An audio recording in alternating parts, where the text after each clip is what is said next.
So now I'm going to talk about Rico Nasty's new album. She just dropped a new album, Nightmare Vacation. So I'm going to be giving that the Stoner score. I believe she was, I remember when she was on the freshman cover, the double XL's freshman list. That's when I got introduced to her, but I haven't seen her since. I think it was 2017. I could look it up, but that's not what we're doing right now. So this is the Stoner score, ladies and gentlemen. So if you're new to the Stoner score, this is the criteria of what's on the Stoner score. All right. So it's out of a 10, which is the artwork, title, intro, beat selection, use of features, less than 30% skip on first listen. The content, are you there saying something? The replay value, do you have a few songs in there that I just want to keep replaying over and over again? Does it transcend time? Are we going to come back in the future and call this a classic, or does it create a moment in this time? And number 10 is satisfaction guaranteed. Is satisfaction guaranteed? Are the streets satisfied? So that's the criteria for the Stoner score, all right? And we're talking about Rico Nasty's new album, Nightmare Vacation, okay?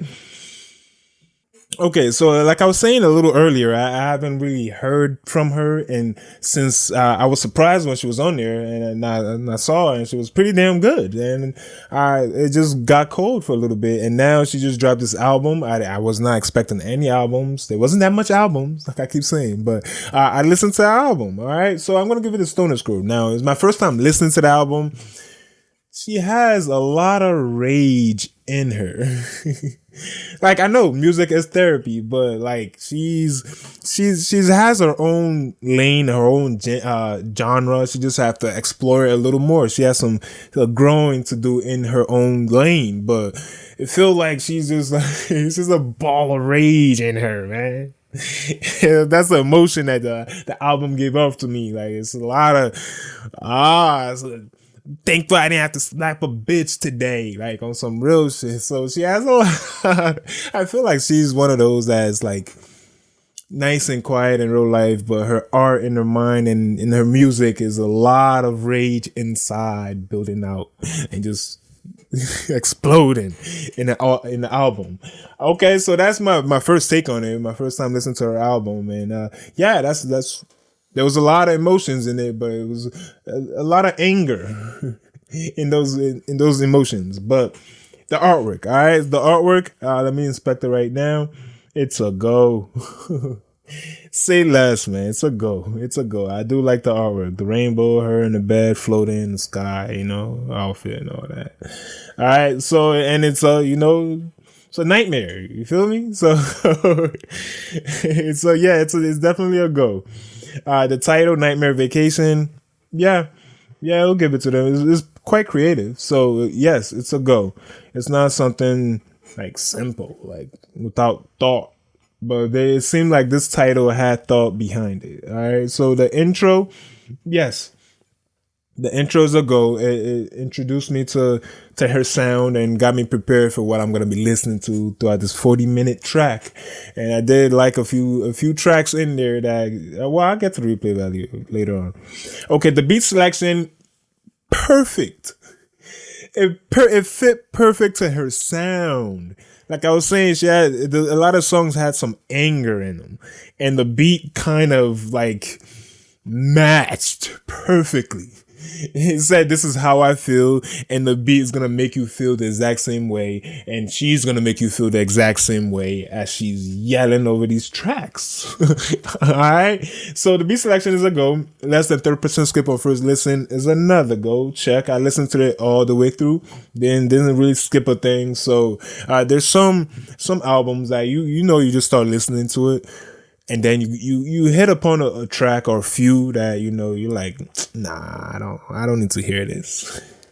Like it killed the mood of the vibe that the whole album was going towards. Like it took a downshift, and you're not really prepared for all that. But this album is not one of those. So I didn't skip a thing. That's 5 for 5 so far. So use of features, yeah. She had a lot of good features on here that people I personally haven't heard from before. So it fit perfect. It wasn't a reach. There wasn't much of a reach on this album. In terms of features, they fit perfect. Some of them, kind of had a lot of, Nicki Minaj influence, There's some Nicki Minaj influence in this album. I definitely will say that. But let's move on. Let's move on. Features is another check. All right. So she's 6 for 6 so far. Content is she's saying something.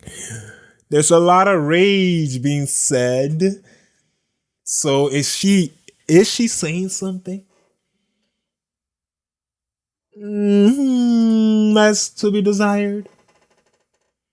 No, she was not saying too much. she she was feeling something, but she wasn't really saying something. There was a lot of emotions, but she wasn't saying much. It's a lot of anger, but she wasn't really saying much. So, was she saying something? No, that's a no on that one. The replay value, does she have a lot some songs in here that garners a lot of replays? Yeah, she does. I replayed a few tracks before in the album, and she got a check on that. The next does this album transcend time? Are we gonna come back in the future and call this a classic? At this time, I would say no. No, I don't believe this album is one of those right now.